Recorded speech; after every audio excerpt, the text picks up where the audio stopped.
it's nearly impossible to get somewhere if you're not clear where it is that you're trying to get.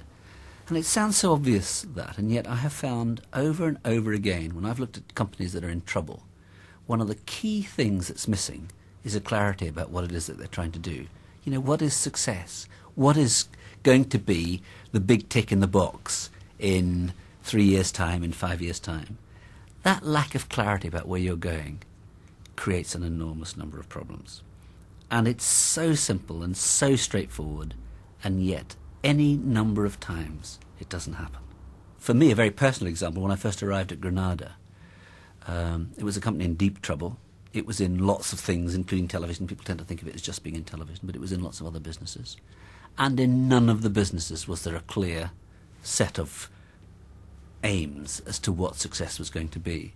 And therefore we were flailing around in all sorts of ways. And the first task for me was to get the half a dozen people who run the key companies within Granada to sit down and simply lay out what are the things that you're actually trying to do.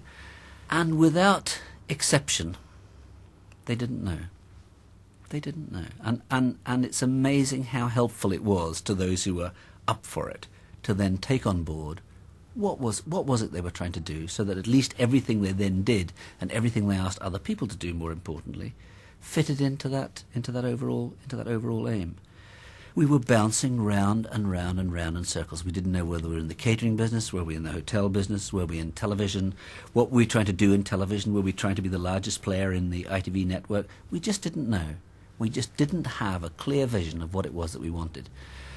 And I'm almost reluctant to use the term vision because it's so abused. For me, vision is simple, a clear view of what it is that you're aiming to do. And in leadership, I think it's very important that you don't come up with all the ideas. I mean, you mustn't come up with all the ideas. In fact, you can't come up with all the ideas in truth. You must allow people you must give them the task of clarifying for themselves what their vision for their part of the organisation is.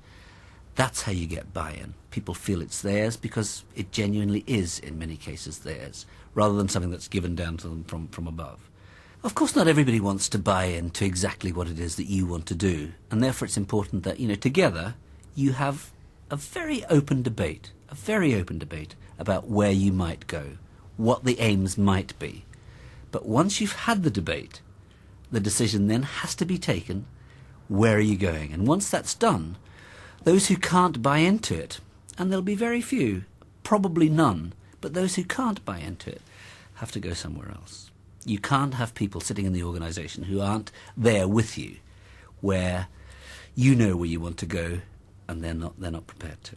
I think the lesson is a very simple one, and that is be clear about what you and the organisation are trying to do. Make it the first thing you do tomorrow morning, is to actually sit down and ask yourself, I'm running this part of the business or this business.